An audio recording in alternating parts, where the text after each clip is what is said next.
Popolna tema. Ne morete premikati rok. Ne morete premikati prstov. Sneg se je tako močno stisnil okoli vaših prsi, da ne morete razširiti prsnega koša in niti enkrat vdihniti. Ampak popolnoma ste pri zavesti. Vaš deluje popolnoma normalno. Lahko razmišljate, lahko čutite vse, natančno veste, kaj se dogaja z vašim telesom in natančno, kako se konča. Popolnoma nemočni ste, da bi to ustavili. En moški v tem videu je nekako preživel vse to. 5 ur je vrv samo z zobmi in eno delujočo roko. Prišel je na 15 cm od iztegnjenih rok reševalne ekipe. In nekaj tako majhnega, tako neumnega, tako popolnoma rešljivega ga je ustavilo na mestu. V vsaki zgodbi na tem seznamu plaz sploh ni bil najhujši del. Dobrodošli v Extreme. Pozabite vse, kar so vas filmi naučili o snegu. Plaz ni mehki puhasti val, iz katerega bi se lahko preprosto izplavali. To je na milijone kilogramov kinetične energije, ki pospešuje do 130 km/h in nosi seboj udarno silo podivjanega tovornega vlaka. Če že sam udarec ne zlomi vaše hrbtenice ali ne zdrobi vaše lobanje ob skale, vas bo pa pokončalo to, kar sledi. V trenutku, ko se drseča plazovina ustavijo, jih močno trenje stisne in takoj ponovno zamrzne. Užame vas v popolnoma črno grobnico iz trdnega ledu, ki vas tako močno pritisne ob prsi, da dobesedno ne morete razširiti reber, da bi vdihnili. Danes imamo zelo izpopolnjene napovedi plazov. Strokovnjaki kopljejo testne jame, da izmerijo stabilnost snežne odeje, spremljajo obremenitve vetra in izdajajo stroge ocene nevarnosti. Sodobni plezalci vedo, da morajo prisluhniti voklemu zvoku uf, ki ga povzroči sesedanje snežne plasti, ali iskati razpoke, ki se širijo po ledu. In čeprav danes obstajajo opozorila, se lahko nekateri plazovi sprožijo kar na mestu, zelo nepredvidljivo. Videli boste, kaj mislim, če boste gledali naprej. Prva snežna plaz na seznamu pa se je zgodil 22. julija 1936. Ni bilo dnevnih biltenov, satelitskih radarjev ali lavinskih oddajnikov. Tony Kurtz ni bil povprečen plezalec. Pri 23 letih je bil že eden najbolj nadarjenih alpinistov v Nemčiji, v času, ko je alpinizem poganjal močan nacionalni ponos. Si lahko predstavljate, da pogledate navzgor v 1800 metrov visoko navpično steno iz črnega ledu in apnenca, kraj, ki je bil tako smrtonosen, da so ga dobesedno poimenovali morilska stena, in se odločite, da želite biti prvi, ki jo bo osvojil. Točno to sta se odločila Toni in njegov nemški plezalni partner Anderl Hinterstoiser narediti na severni steni Eigerja v švicarskih Alpah leta 1936. In ne sta bila sama. Medtem ko sta bila na gori, sta se Nemcema pridružila še 2 vrhunska avstrijska plezalca, Willi Angerer in Edi Rainer. Svoje nacionalno rivalstvo so dali na stran in ti 4 možje so se skupaj navezali, da bi kot ena ekipa premagali morilsko steno. V njihovo obrambo so bili vsi 4 izjemni plezalci, njihov začetni napredek na steni pa je jasno pokazal, zakaj so verjeli, da jim lahko uspe. Že na začetku je Anderl rešil ključen problem, na katerega nihče ni imel odgovora. Veste, plezanje na goro, kot je Eiger, ni ravna črta do vrha.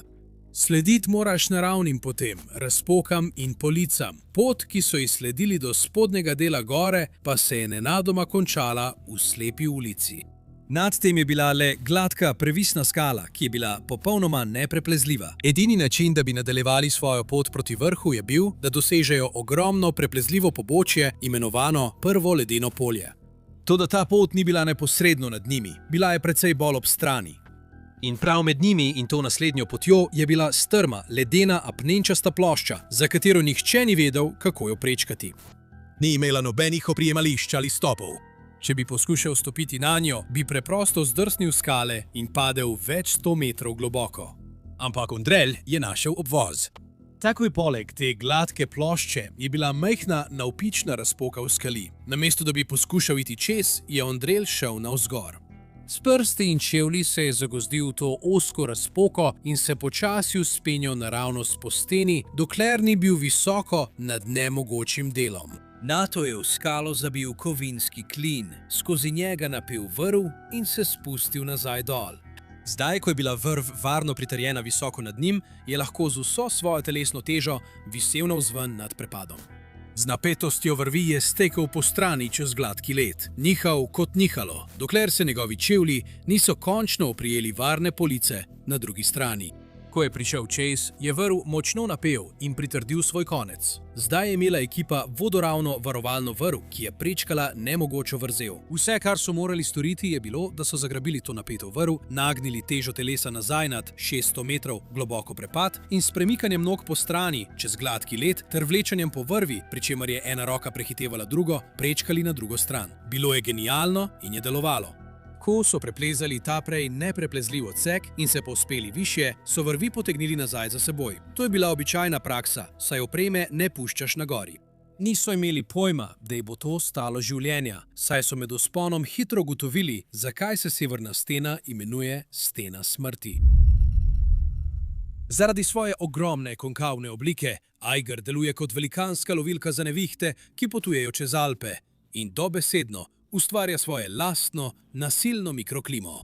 Sama skala je kruhek apnenek. Ko se vlaga zažira v razpoke in zmrzuje, se gora nenehno lomi, kar sproža nenadne skalne podore, ki naključno dežujejo po steni kot topniški ogenj. In težak sneg, pa tudi nestabilno padajoče kamenje, pomenita, da je snežna odeja na zgornji steni obremenjena in nestabilna. Z drugimi besedami, popolni pogoji za snežni plaz. Prav, takrat, ko so Kurz in ostali napredovali višje po severni steni, je kamen padel in zadel Willija Angererja naravnost v glavo ter povzročil hudo poškodbo. In prav tako se je celotna odprava spremenila. Pozabite na vrh, edini cilj je bil zdaj spraviti Willija živga zgore. Zato so se obrnili in začeli prebijati nazaj dol. In naj omenim, da to ni bil miren, urejen umik, saj med njihovim sestopom ogromna, lokalizirana snežna nevihta zajela goro.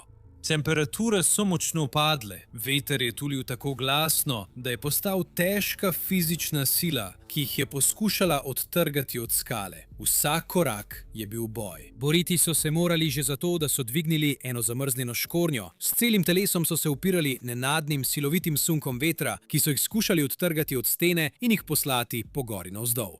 In to so morali početi znova in znova. Ves čas pa so morali podpirati Willija, ki je bil zaradi poškodbe glave iz minute v minuto šibkejši. Skozi ta popolni pekel so se uspeli prebiti nazaj do tiste apnenčaste police, ki jo je Angel ugotovil na poti navzgor. In prav tam so naleteli na težavo, na katero nihče ni bil pripravljen. Glejte, edini razlog, da so sploh lahko prečkali tisti prehod, je bila fiksna vrv. Dala jim je nekaj, na kar so se lahko oprli, nekaj, kar je držalo njihovo težo, ko so prečkali led v stran. Če vzameš vrv stran, ne moreš preprosto hoditi nazaj čez skoraj navpično ledeno ploskev, brez česarkoli, da bi se prijel. Tako pač ne gre. In te vrvi ni bilo več. Pravzaprav so jo sami potegnili gor. Si lahko predstavljaš, da stojiš na zamrznjeni steni v snežnem viharju, ki se iz minute v minuto slabša, gledaš na edino pot domov in se zaveš, da si ti razlog, da je izginila. A morali so nekako priti dol. Zato je Ondrel obupano poskušal počasi priti čez. Toda brez tiste fiksne vrvi, za katero bi se lahko potegnili, je bilo to fizično neprehodno. Udžeti v slepem snežnem metežu in z Willijevim stanjem, ki se je iz minute v minuto slabšalo, je bila edina preostala obupana možnost, da se po vrvi spustijo naravnost po navpični, močno izpostavljeni steni gore in upajo, da bodo našli polico. Da bi natančno razumeli, kaj se zgodi naslednje, si zapomnite, da je bilo to leta 1936. Niso imeli visokotehnoloških oblazinjenih plezalnih pasov, kot jih imamo danes, ki med padcem razporedijo težo plezalca. Takrat je bil pas dobesedno le debela pletena konopina vrv, zavezana neposredno okoli vaših prsi ali pasu in pritrjena na preprost, ozek kovinski karabin. Poskusite si to predstavljati. Vodoravno vrv, ki so jo potrebovali, je izginil, a 4 možje so bili še vedno neposredno privezani drug na drugega že od samega začetka vzpona. Ker imate pri skupinskem alpinizmu tudi osebno plezalno vrv, to je rešilna vrv, ki vse plezalce neposredno poveže med seboj. Tako lahko, če eden pade, ostali ujamejo njega. To so bili 4 izčrpani, ozebli moški, ki so se spuščali po skoraj navpični ledeni steni v divjem snežnem viharju. Med njimi in 600-metrskim prepadom ni bilo ničesar, razen preproste, neprekinjene vrvi, ki je povezovala njihova telesa in tistih ozkih, majhnih karabinov. In prav v tistem trenutku se je zgodilo najslabše, kar se lahko zgodi na takšni gori. Globoko, nizko grmenje je začelo vibrirati skozi skalo pod njihovimi čevlji, takoj zatem pa se je zaslišal zvok, kot bi se tovorni vlak zagnal naravnost proti njim iz megle. Visoko nad njimi je snežni vihar preobremenil strmo, ozko grapo in ogromen kos snega se je odlomil, sprožil pa se je tudi ogromen plaz. Plaz se je spuščal po Eigerju s hitrostjo avtomobila in z neizprosno silo treščil na vezo. Ondrelj je bil v tistem trenutku za kratek čas nenavrtan, ker je poskušal pripraviti naslednje spuščanje po vrvi. Ni imel nobene možnosti. Ogromna kinetična sila ledene stene ga je popolnoma odpihnila z obraza gore. Padel je več tisoč metrov globoko, naravnost v smrt. Spet, vsi so bili privezani na isto konopljeno vrv, zato je njegova celotna telesna teža postala ogromen silovit sidro, ki je padlo v prepad. Ko je padal, je bil Willie Angerer, naslednji plezalec, ki je bil neposredno povezan z njim, potegnjen s tako strašno hitrostjo, da je z glavo naprej treščil v trdno skalno steno. Umrl ob trku. Nad njima je bil Eddie Rayner. Zdaj je bila vrv, ki je povezovala te plezalce, speljana skozi kovinski obroč, zabit v skalo visoko nad Eddijevo glavo. Ko sta torej oba moška padla, je njuna mrtva teža delovala kot škripec in z grozljivo silo sunkovito potegnila Eddija navzgor. Njegovo telo je treščilo naravnost v kovinsko sidro v steni in tista primitivna konopljena vrv se je tako silovito zategnila okoli njegovega prsnega koša, da mu je v trenutku zdrobila prepono ob rebra. Ni mogel razširiti pljuč, da bi zajel niti en sam vdih. V nekaj minutah se je zadušil. Po čistem naključju je bil Tony privezan na vrv ravno med Eddijem nad njim in Williem pod njim. Ko je plaz udaril, je ogromni val snega popolnoma podrl Tonyja na tla in ga vrgel nazaj v odprt zrak. Ker je bil vržen navzven, se ni zaletel trdni apnenec kot Willi in ker ni bil zgornje sidro, ki bi držalo celotno težo ekipe, se mu prsni koš ni zmečkal ob kovinski klin kot Eddiju. Namesto tega se je vrv preprosto napela in ga ujela v zraku. Njegov poseben položaj na vrvi mu je rešil življenje, vsaj za zdaj. V le nekaj grozljivih sekundah je gromki hrumenje plazu potihnilo. Ostal je le še tuljenje vetra v snežnem viharju, 3 mrtvi možje in Tony. Bil je živ, a v groznem stanju. Visel je na tisoče metrov visoko v zraku, sam v vrvni zanki s 3 mrtvimi člani ekipe, ki so bili še vedno pritorjeni na isto vrv kot on. Kljub temu je Tony nekako preživel noč. Do jutra se je reševalna ekipa že mobilizirala. In nenavadno je, da so dejansko prišli iz notranjosti gore. Desetletja prej so Švicari dejansko izkopali turistični železniški predor naravnost skozi trdno skalo Eigerja. Celo opazovalna okna so izklesali neposredno v severno steno, da so lahko potniki varno gledali čez strašljiv prepad. Reševalna ekipa se je s tem vlakom peljala na goro, splezala naravnost skozi eno od teh turističnih oken in stopila naravnost na smrtonosno severno steno. Ugotovili so, da je njihov položaj približno 45 metrov neposredno pod Tonyjem, dovolj blizu, da so ga slišali, dovolj blizu, da so mu lahko zaklicali. Toda pojavil se je velik problem. Da, bili so blizu, vendar je bila prav med njimi ogromna previsna razpoka, polna ledu, ki je bila popolnoma nepreplezljiva. Reševalci niso mogli priti do njega. Če je Tony želel preživeti, se bo moral spustiti do njih. Toda Tony je bil v groznem stanju. Čez noč je v snežnem viharju izgubil eno od svojih rokavic. Njegova leva roka je bila hudo ozebla in popolnoma neuporabna. Njegovi škornji pa so bili obdani s trdnimi kosi ledu. Še huje, trpel je zaradi hude suspenzijske travme. Ker je samo visel v tisti primitivni vrvni zanki, mu je pas prekinjal krvni obtok. Kri v njegovih nogah se je nabirala in postajala strupena, stalni pritisk na prsni koš pa ga je počasi dušil. Da bi prišel dol, je Tony izvedel nekaj, kar še danes velja za enega najbolj nadčloveških podvigov zdržljivosti v zgodovini plezanja. Najprej je z nožem, ki ga je držal z zobmi in z eno delujočo roko, uspel prerezati vrv in osvoboditi Willievo telo. Nato je z zelo malo preostale energije splezal po ledeni vrvi do Eddija, se osvobodil in začel nemogočo nalogo razpletanja posameznih vlaken svoje debele konopljene vrvi. 5 mučnih ur je potrpežljivo razpletal zmrznjena vlakna z zobmi in eno zdravo roko ter jih vezal skupaj, da je ustvaril dovolj dolgo vrvico, ki bi jo lahko spustil do reševalcev. Ko je končno spustil to improvizirano vrvico, so reševalni vodniki na njo privezali novo, močno plezalno vrv, da jo je Tony lahko potegnil gor in se po vrvi spustil na varno. A spodaj so reševalci naleteli na novo težavo. Njihova plezalna vrv je bila nekoliko prekratka, da bi dosegla potrebno razdaljo. Da bi bila dovolj dolga, so na hitro zvezali dve vrvi skupaj in pustili debel vozel ravno na sredini vrvi. Tony je potegnil težko vrv navzgor, se na njo pritrdil in končno začel svoj spust. Centimeter za centimetrom se je spuščal po strmi zamrznjeni steni. Prišel je tako blizu, da so njegovi viseči škornji bili dobesedno le nekaj centimetrov stran od iztegnjenih rok reševalcev. Pogledali so mu lahko naravnost v oči. Govorili so mu, da je na varnem. Ko se je spuščal, je vozel, kjer so reševalci zvezali dve vrvi skupaj, končno dosegel majhen kovinski sponko na njegovem pasu in se zagozdil. Ker je Tonyjeva celotna telesna teža visela na vrvi, se je vozel izjemno močno zategnil in se spremenil v trd blok ledu. In v 30 letih prejšnjega stoletja so bili ti kovinski plezalni sponki zelo majhni. Preprosto ni bilo mogoče, da bi tako debel vozel šel skozi tisti majhen kovinski obroč. Danes imajo reševalci posebna orodja, s katerimi lahko dvignejo težo plezalca in zlahka popravijo zagozden vozel, kot je ta. Ampak Tony ni imel ničesar od tega. Imel je le svojo lastno pojemajočo moč. Reševalna ekipa je, kar se je zdelo kot večnost, nemočno opazovala, kako se Tony bori za svoje življenje. Z zobmi in eno delujočo, krvavo roko je obupano poskušal potisniti zmrznjen vozel skozi kovinsko sponko, a bilo je popolnoma zaman. Vozel je bil preprosto prevelik, odprtina pa premajhna. Izčrpan, premražen in z očmi uprtimi v može, ki so bili dobesedno tako blizu, da bi lahko segli do njegovih čevljev, je Tony prenehal boriti se.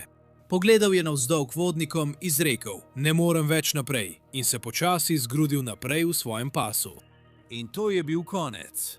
Umreti na gori je eno, a nekaj posebej uničujočega je v tem, kako je Tony Kurtz izgubil svoje življenje.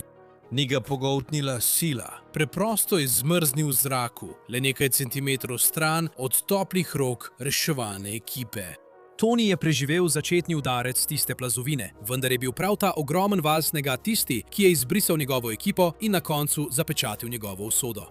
Strašljivo pri plazovih je to, da jih ne zanima, iz katerega obdobja prihajaš ali kako neverjetno nadarjen si. Ker če si bil prisoten v poznih 80 letih in ti je bilo vsaj malo mar za deskanje na snegu, je Craig Kelly zagotovo ime, o katerem nisi mogel ne slišati. Craig je bil obraz tega športa. 4 skupnimi naslovi svetovnega prvaka v deskanju na snegu in 3 naslovi zmagovalca US Opena je osvojil vse, kar se je dalo osvojiti. V času, ko so smučišča dobesedno prepovedovala deskarje na snegu na svojih progah in so ta šport obravnavala kot problem, ki se mu je treba izogniti, je Craig Kelly zmagoval na vseh tekmovanjih, ki so obstajala, in to počel v slogu, od katerega je bilo težko odvrniti pogled. Potem pa se je na samem vrhuncu svoje kariere popolnoma umaknil iz tekmovanj. Preselil se je v vožnjo po neurejenih terenih in postal prvi deskar na snegu, ki je bil sprejet v kanadski program za pridobitev certifikata gorskega vodnika, isti program, ki izobražuje najbolj tehnično izpopolnjene alpske vodnike na celini. Do januarja 2003 je bil Kelly star 63 let in skoraj je že zaključil s tem certifikatom. Vse, kar je zdaj potreboval, je bilo, da opravi še nekaj praktičnih ur na terenu pod nadzorom mojstrskega vodnika. Tako se je januarja 2003 odločil za pripravništvo pri spoštovanem švicarskem vodniku Rudiju Beglinierju. In do 20. januarja je bil Craig na ledeniku Duran v močno zasneženih gorah Selkirk v Britanski Kolumbiji. Deloval je kot vodnik v usposabljanju za skupino 21 ljudi, njihov cilj tisti dan pa je bil vzpon na vrh imenovan Fronau. To je bila pot, ki jo je Rudi prehodil že več desetkrat, brez incidentov. Tistega jutra je kanadsko združenje za plazove ocenilo možnost plazu na tem območju kot precejšnjo.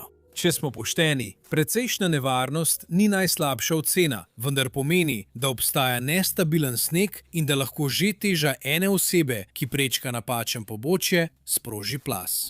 Rudy je videl obvestilo, vendar je 3 dni prej izkopal testno jamo na bližnjem pobočju in ni našel ničesar zaskrbljujočega. Sneg se je, po njegovih besedah, zdel izjemno močan, izjemno dober. Torej si lahko predstavljate, koliko je upošteval tisto opozorilo. Ni bil niti naročen na zasebno omrežje, kjer so vodniki z bližnjih vrhov delili, da so opazili sneg, ki je padal na mestih, kjer to ni imelo nobenega smisla. In naravni plazovi so se sprožali prav na enakih naklonih pobočij, kot jih je nameraval plezati Rudy. Tako se je skupina odpravila na pot, a približno po 2 urah se je vreme spremenilo in vidljivost se je zmanjšala. Močan veter in slaba vidljivost sta Rudyja prisilila, da je razmislil o tisti, na videz pametni in razumni alternativi. Namesto da bi odšli ven, bi skupina šla na bolj zaščiteno mesto v bližini, imenovano La Traviata. Rudy je tam smučal že 100-krat. Visoke stene grepe bi jih obvarovale pred vetrom, to je imelo popoln smisel. Ko so se približali La Traviati, so stopili naravnost na sveže plazišče, ki je presekalo njihovo pot. Govorim o kosih snega, nekateri so bili veliki kot majhni avtomobili, raztresani po gori. Za vsakega turnega smučarja je pogled na sveže plazišče dobesedno opozorilo gore, da se moraš obrniti. To je popoln, nesporen dokaz, da snežna odeja na tem območju aktivno popušča. Verjetno tu gledate in se sprašujete, zakaj za vraga niso preprosto spakirali in šli takoj domov. Toda človeška psihologija v gorah je zelo nevarna stvar. Ko slediš glavnemu vodniku, ki je točno ta žleb prevozil že 100-krat, mu popolnoma zaupaš. Predpostavljaš, da vidi nekaj, česar ti ne vidiš. Tako, ko je Rudy ocenil ostanke, ugotovil, da je pobočje nad njimi še vedno varno in nadaljeval s plezanjem, ga je skupina 21 ljudi brez pomislekov sledila. Ob 10:35 so bili že v zahodnem žlebu La Traviata. To je ta ozka grapa, na dnu tesna in na vrhu širša, ki jo je narava ustvarila tako, da vse, kar se sprosti zgoraj, usmeri naravnost na dno, brez možnosti pobega. Prava odločitev je bila, da gre ena oseba naenkrat. Toda Rudy je to grapo prevozil že 100-krat, zato je vseh 21 ljudi poslal hkrati, vsakih 2 metra narazen, pri čemer je bil Craig predzadnji. Nekaj časa je bilo vse v redu, vendar ob 10:44 nenadoma je po dolini odjeknil oglušujoč pok, ko se je ogromna snežna plošča prelomila neposredno nad skupino in ni se le počasi usula. 19.000 ton snega se je odtrgalo in padlo s hitrostjo 100 km/h. Ogromna teža in hitrost plazu sta Craiga močno zadeli. Odneslo ga je stal in ga poneslo do dna grepe. Zaradi ozkih sten se sneg ni mogel razširiti. Sneg se je nabral neposredno na njem in obstaja ta grozljiva stvar, ki se zgodi, ko se plaz končno ustavi na dnu pobočja.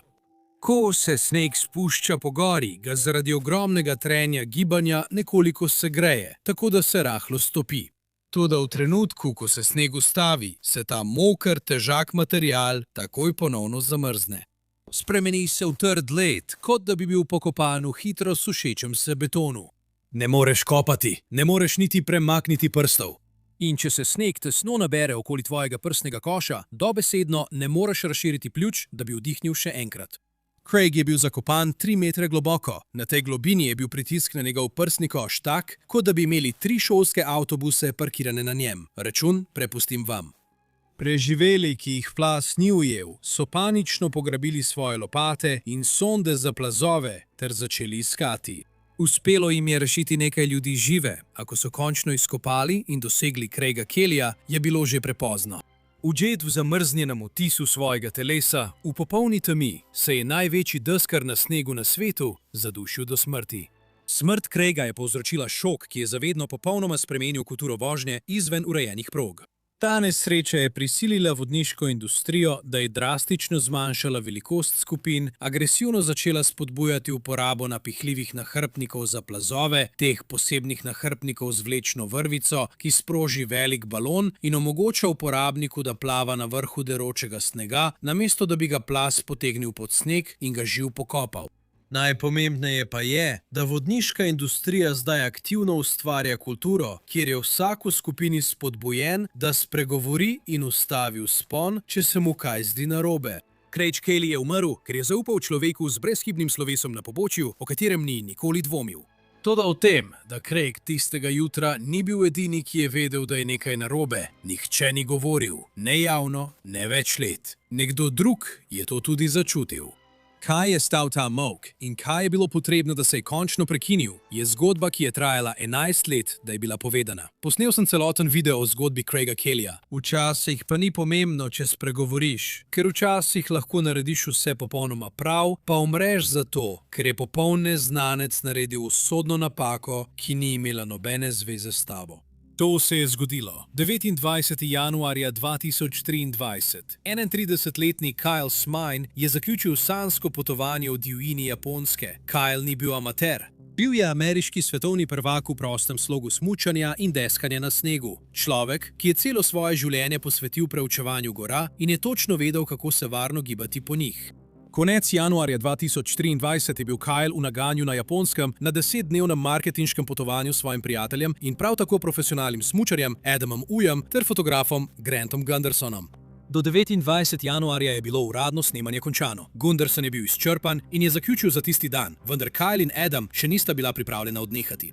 Veste, turno smučanje poteka drugače kot v običajnem smučarskem središču. Ni sedežnic. Na goro se povzplete peš, se spustite s smučmi in če želite še eno vožnjo, se ponovno povzplete nazaj gor. Vsak vzpon in spust smučarji imenujejo krog. Grant je z njimi že opravil enega in to mu je bilo dovolj. Kyle in Adam sta se odločila narediti še enega. Brez kamer, brez dela, samo dva prijatelja, čudovita gora in sneg, ki ga je Kyle tisto jutro opisal kot neverjetno kakovostnega. Si lahko predstavljaš bolj običajno popoldansko odločitev? Tako sta si oba namestila turne kože in začela hoditi nazaj po vzhodnem pobočju gore Hakuba Norikura. Na vrhu sta se srečala s skupino avstrijskih smučarjev, ki so se povzpeli na isto goro. Izmenjali so si tiste kratke prikime, ki si jih smučarji izmenjajo na gori, nato pa sta Kyle in Adam prva odsmučala. Smučala sta po svoji liniji na enak način kot v prejšnjem krogu.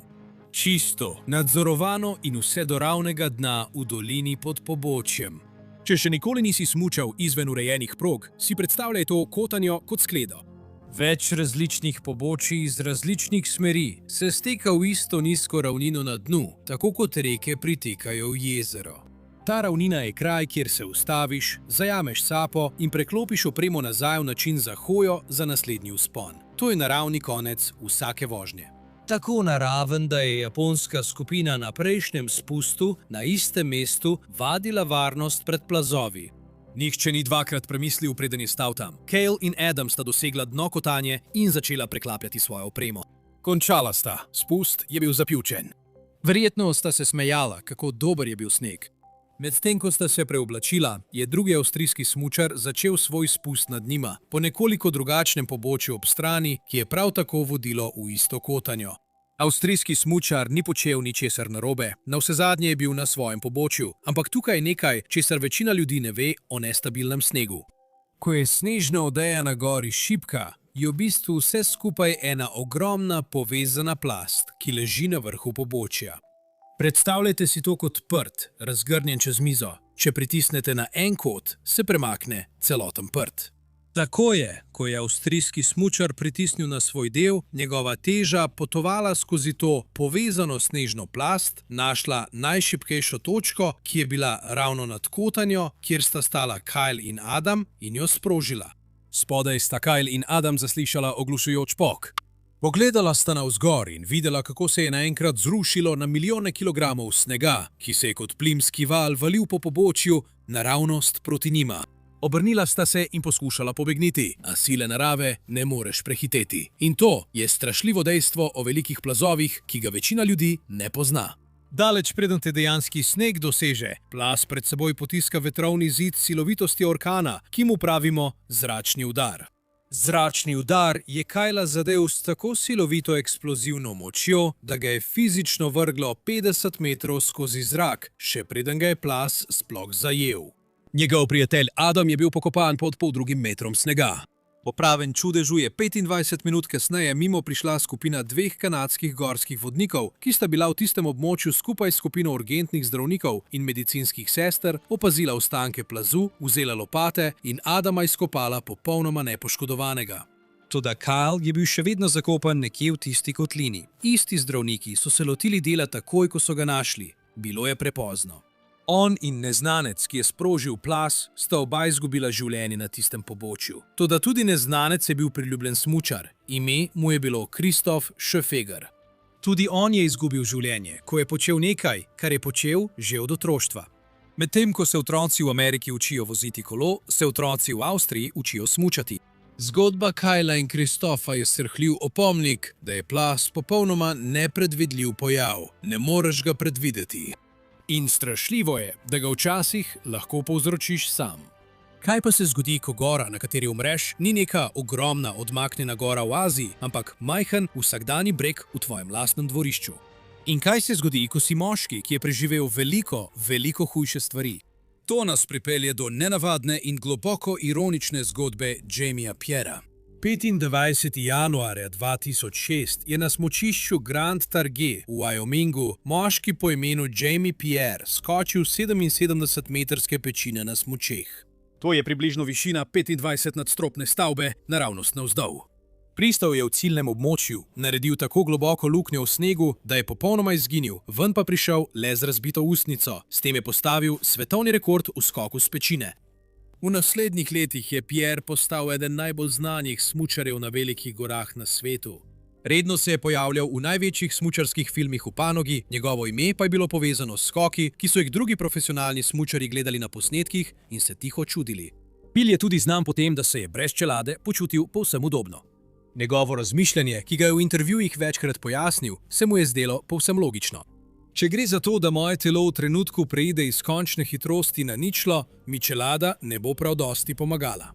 Ko preživiš padec 77-metrske pečine na smučeh, je takšno razmišljanje težko izpodbijati. Torej, 6 let po rekordnem skoku, 13. novembra 2011, sta Pierre in njegov prijatelj odpeljala do smučarskega letovišča Snowbird v Utahu.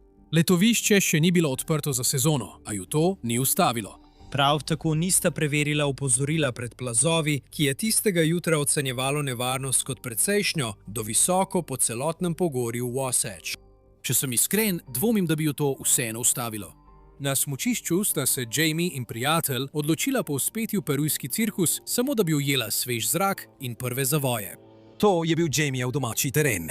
Te strmine je prevozil neštetokrat, ker je bil začetek novembra, je bila snežna odeja izjemno tanka. Večina naključnih opazovalcev, ki bi tisti dan gledali goro, bi domnevala, da preprosto ni dovolj snega, da bi nastal smrtonosen plaz. Poleg tega, Jamie tisti dan sploh ni bil na svojih običajnih smučeh. Odločil se je, da bo tisti dan za zabavo deskal na snegu. Hitra digresija. Vsak mesec je zgodba, ki nikoli ne pride na YouTube. Tam je, če jo želite. Patreon, povezava spodaj. Kje smo že ostali? Medtem ko ga je njegov partner opazoval, se je Jamie spustil po 40-stopinskem pobočju. V nekaj sekundah po začetku spusta se je pobočje premaknilo in sprožilo mehko ploščo zgodnjega snega, debelo le 35 do 50 cm. Iskreno, bila je razmeroma majhna. To je tista vrsta plazu, iz katere izkušeni vozniki na velikih gorah običajno brez težav odpeljejo, ne da bi o tem sploh razmišljali. Toda gora ga je ujela. Dašeči sneg je odnesel Jamieja, njegove noge in ga grobo ponesel približno 240 metrov po strmem žlebu navzdol. Ker je bil sneg tako tanek, ni drsel po globoki zaščitni podlagi. Brez milosti so ga vlekle čez izpostavljene, nazobčane skale, preden ga je odneslo čez manjšo skalno stopnjo. Ko so reševalne ekipe prispele, Jamie ni bil globoko pokopan pod ledom kot večina žrtev plazu. Bil je le delno pokrit, vendar je plaz opravil svoje delo, saj je deloval kot hitri tekoči trak čez ribežen zaser. Mehanika tankega, zgodnjesezonskega plazu je neverjetno brutalna. V sredi zime, v plazu, je lahko smučar potisnen globoko v mehko, debelo plast snega, preden se plaz ustavi. Toda zgodaj v sezoni ni nobene blazine. Čista kinetična energija premikajočega se snega je Jamieja z neustavljivo silo treščila ob trd granit, preden ga je vrgla čez rob. Moški, ki je čudežno preživel prosti pad z višine 77 metrov, je bil ubit zaradi topih poškodb, ki jih je povzročil majhen, na videz neškodljiv plaz prav na njegovem domačem dvorišču. Jamiejeva smrt je v smučarski skupnosti sprožila veliko razpravo o normalizaciji tveganja. To je tragičen prikaz tega, kako lahko celo najboljši na svetu spustijo svojo gardo na domačem terenu. Trenutek, ko pogledaš goro in si misliš, to sem naredil že milijonkrat, ni tako hudo, je ravno tisti trenutek, ko ti gora dokaže nasprotno.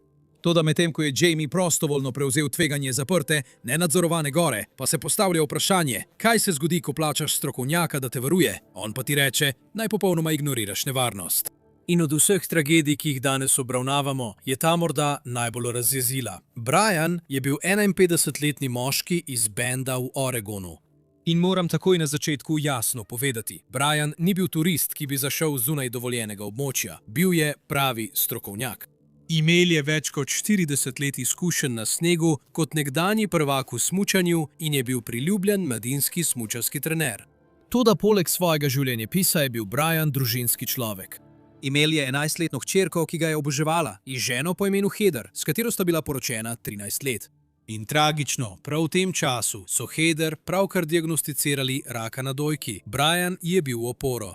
Tako da, ko se je marca 2025 odpravil v gore, mu je bila največja prioriteta, da se vrne domov k svoji družini. Brian je rezerviral komercialno turno smučarsko turo z ratrakom na gori Bailey v Oregonu. Ko plačaš $1000 za vodeno turo v divjini, v bistvu plačaš za varnost. Svoje življenje popolnoma zaupaš strokovnjakom, ki naj bi teren poznali bolje kot kdorkoli drug. A v ozadju se je dogajalo nekaj nevarnega. Leta je letovišče na gori Bailey uporabljalo lokalne vodnike, ki so poznali vsak centimeter te določene gore. A pred kratkim so prešli na model pogodbenega sodelovanja in najeli zunanje podjetje iz Kalifornije, ki je vodilo oglede. Pravzaprav je nekdanji lokalni vodnik na to izrecno opozoril vodstvo. Povedal jim je, da imajo novi kalifornijski vodniki malo ali nič izkušenj z goro Bailey in ne razumejo njenih specifičnih lokalnih nevarnosti. Popolnoma so ga ignorirali. Preskočimo na jutro 13. marca 2025. Vreme je bilo prava nočna mora. Goro so pravkar prizadeli ledeni dež, močno sneženje in močni vetrovi. To je bil popoln recept za izjemno nestabilno snežno odejo. Uradna regijska lavinska napoved tistega jutra je opozarjala na povišane, zelo nevarne razmere. Če bi ti ali jaz videla to napoved, bi verjetno ostala notri, a domnevno so vodniki storili nekaj nepredstavljivega. Domnevno so plačanim gostom rekli, naj popolnoma ignorirajo uradno lavinsko poročilo. Trdili so, da napoved ni pomembna za Mount Bailey in vse prepričali, da so oni strokovnjaki na tem območju, ki jih bodo obvarovali. Zaupati vodniku, ki ti reče, naj ignoriraš očitno vremensko opozorilo, je strašljivo tveganje. Ko pa stojiš v snegu in gledaš nekoga v uradni uniformi, prevlada človeška psihologija. Zaupaš jim. Do 15:45 je bila skupina izčrpana. Postavljali so se v vrsto za enega zadnjih spustov dneva, strm in močno obremenjen odsek, znan kot severna stena Mount Baileyja. Snežilo je in vidljivost je bila slaba, a načrt je bil preprost. Vodniki so se prvi spustili, da bi začrtali pot. Nato so gostom naročili, naj se spuščajo eden za drugim, vsak z natančno 1 minuto razmika. Brian je bil 5. gost, ki se je spustil. Odrinil se je in se prebijal skozi globok pršič. Toda minuto kasneje, ko se je za njim spustil 6. gost, je teža smučarjev končno preobremenila snežno odejo in jo prelomila. Ogromen plaz se je sprožil od zgoraj, drvel je po strmem žlebu, pospešil do avtocestnih hitrosti in popolnoma presenetil Briana. Silovito ga je odneslo s tal in ga potegnilo pod uničujoči beli val. Ko se je plaz končno ustavil, se je sneg v trenutku ponovno zmrznil v tisti strašljivi, betonu podobni led. Brian je bil globoko zakopan, z glavo naprej, popolnoma nezmožen premikanja ali dihanja. Preostali člani skupine so obupano stekli na območje zasutja s svojimi lopatami. Potrebovali so 10 mučnih minut divjega kopanja, da so ga končno izvlekli ven. In po popolnem naključju sta bila 2 izmed drugih gostov na tem izletu medicinski sestri. Takoj sta začeli z reševalnimi ukrepi in neverjetno, Brian je dejansko pokazal znake življenja, ko so ga izvlekli iz ledu. Boril se je za življenje, a tukaj postane domnevna huda malomarnost skoraj neznosna. Medicinske sestre so nujno potrebovale defibrilator, da bi stabilizirale njegovo srce, a ko so pogledale k vodnikom, so spoznale grozljivo resnico. Vodniki so prišli popolnoma nepripravljeni. V svojem kompletu za nujno pomoč niso imeli avtomatskega zunanjega defibrilatorja. Brez ustrezne medicinske opreme sta lahko tisti dve medicinski sestri naredili le toliko. Obkrožen z ljudmi, ki so bili plačani, da ga varujejo, je Brian zadušen umrl tam na snegu in pustil svojo 11-letno hčerko ter ženo, da se sama borita naprej. Njegova družina je kasneje vložila tožbo zaradi neupravičene smrti v vrednosti 14,5 milijona dolarjev, saj so trdili, da je šlo za hudo malomarnost. Do danes primer še ni prišel na sodišče in nobena kazenska obtožba ni bila vložena. Brianova družina še vedno čaka na odgovore, na sodno dvorano, razsodbo, neko obliko odgovornosti. A niso edina družina, ki je bila prisiljena v boj z ogromnim smučarskim podjetjem za pravico. Kaj ti, ko se odpraviš globoko v divjino na smučanje, veš, da prevzemaš veliko tveganje. Veš, da je gora divja in da si kilometre stran od civilizacije, zato tam sprejmeš določeno stopnjo tveganja. Kaj pa, če si v dobro urejenem, nadzorovanem, večmilijardnem komercialnem smučarskem letovišču? No, predvidevaš, da si na varnem. Predvidevaš, da je smučarska patrulja očistila proge, preverila sneg in odpravila vse nevarnosti. To je verjetno mislil 13-letni Taft Conlin v smučarskem letovišču Vail 22. januarja 2012. Ni bil kak neveden turist iz drugega mesta, ki bi preizkušal svojo srečo na gori, ki je ne pozna. Taft je bil domačin iz Vaila v Koloradu, rojen in vzgojen v samem srcu skalnega gorovja in je dobro poznal proge ogromnega smučarskega letovišča Vail, vsaj za 13-letnega domačina. Po vseh podatkih je bil izjemno atletski in zelo spreten smučar, vzgojen pri starših, ki so bili globoko povezani z lokalno skupnostjo. Bill je tisti tip otroka, ki je živel za velike zimske nevihte, tak, ki je s prijatelji hitel ven, da bi takoj, ko so se žičnice začele vrteti, poiskal najgloblji in najmehkejši svež sneg. In 22. januarja 2012 je bil Taft ravno zaradi tega zunaj. Toda ni vedel, da je smučišče doživljalo tisto, kar smučarji imenujejo epski dan s pršičem. Letovišče je pravkar zasulo močno, nepopustljivo sneženje, ki je odložilo sveže, globoke plasti po celotni gori. Taft in dva njegova prijatelja sta bila na lovu za nedotaknjenimi linijami in so se odpravili naravnost proti zloglasno strmemu, strokovnemu delu gore, znanemu kot Prima Kornice. Na komercialnih smučiščih so nevarna območja zaprta z vrvmi in vrati. Če so vrata zaprta, to pomeni, da je smučarska patrulja ugotovila, da je nevarnost plazu prevelika in prečkanje je nezakonito. Ko so Taft in njegovi prijatelji prispeli do zgornjega vhoda v Prima Kornice, so bila vrata zaprta. Toda stvar pri takšnih strmih gorskih progah je, da so ogromne in pogosto imajo več načinov za vstop. Predstavljajte si to kot strm, nagnjen hodnik z dvema vrati, ena povsem na vrhu in ena na polovici poti navzdol. Ker so bila zgornja vrata zaprta, so fantje naredili točno to, za kar so mislili, da morajo narediti. Sledili so pravilom, se spustili nižje po gori in prišli do spodnjega vhoda na isto progo, kjer so bila spodnja vrata na stežaj odprta. Za 13-letnega otroka in iskreno za skoraj vsakega odraslega smučarja na gori so odprta vrata kot zeleno luč. To pomeni, da ti smučišče sporoča, kar pojdi. Tako so Taft in njegovi prijatelji šli skozi odprta vrata. Ko so fantje šli skozi tista odprta spodnja vrata, so se znašli na dnu ogromnega 40-stopinjskega navpičnega snežnega zidu. Namesto da bi se spustili po smučišču, so obrnili smuči po strani in se povzpeli približno 37 metrov naravnost navzgor po tej strmi steni. Pravzaprav so se vzpenjali naravnost nazaj v nevarni zgornji del Prima Kornice, povsem ne vede, da stopajo naravnost v obremenjeno, zelo nestabilno snežno odejo. Taft se je ustavil prav na sredini tega strmega, s pršičem prekrita pobočja. Stisnil se je ob veliko smreko, ki se je držala pobočja gore, da bi ujel sapo in počakal prijatelje. Ko je stal tam, se je sneg pod njim popolnoma udrl. Ogromen plaz se je z oglušujočim pokom odlomil prav tam, kjer je bil Taft. Bil je širok 90 metrov z 45 centimetrskim robom in je zdrsnil 120 metrov po pobočju navzdol. Milijoni kilogramov težkega, mokrega snega so se spustili po strmem žlebu, odnesli Tafta s seboj in plaz ga je nasilno vlekel skozi gosto skupino dreves. Ko se je sneg končno ustalil in strdil, je bil Taft pokopan s stisnjenim prstnim košem, popolnoma nesposoben dihati. Taft v kaosu ni bil sam. Tudi njegova dva prijatelja sta bila ujeta v plazu, vendar sta čudežno uspela ostati blizu površja snežnega vala in se prebiti ven, ko se je sneg ustalil. Pretepena in krvaveča sta se fanta takoj odpravila iskat Tafta, tja, kjer sta ga nazadnje videla.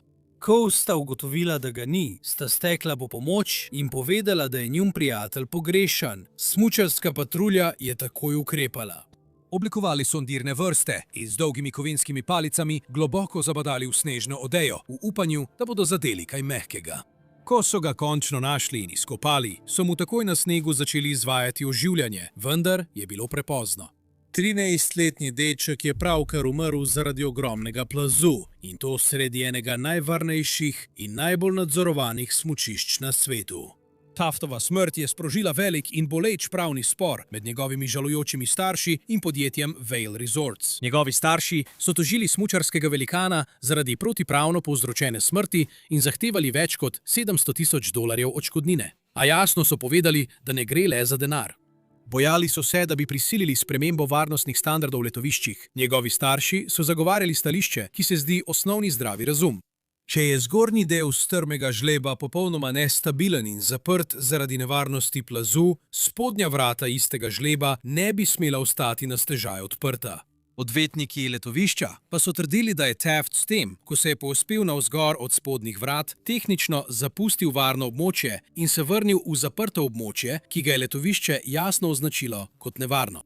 Leta 2018 je porota na koncu stopila na stran smučarskega letovišča in odločila, da za njegovo smrt pravno niso odgovorni. Taftovi starši niso želeli odnehati. Pritožili so se na odločitev porote in več let vodili boj po višjih sodiščih v obupnem upanju, da bi razveljavili odločitev. Glavni boj se je nadaljeval vse do vrhovnega sodišča Kolorada. Tudi avgusta 2021 je najvišje sodišče v državi uradno zavrnilo obravnavo pritožbe. Tako je prvotna odločitev, ki je podjetje Vail Resorts oprostila odgovornosti, ostala v veljavi. Ne glede na to, ali se strinjate s sodišči ali starši, je smrt Tafta Conleyna strašljiv opomnik, da narava ne upošteva meja smučišča. Nič ni mar, ali ste kilometre globoko v divjini ali le nekaj 100 metrov stran od stojnice s toplim kakavom. Ko se sneg odloči premakniti, ga prav nič ne more ustaviti. Taft Conley je mislil, da dela vse prav. Ostal je znotraj meja, šel skozi odprta vrata in zaupal, da je na smučišču varno. In to ga je vseeno stalo življenja.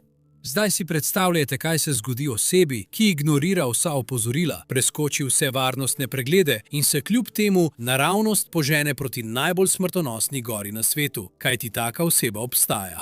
In to, kar je Annapurna naredila z njimi, vas bo zaznamovalo. Oglejte si naslednji video.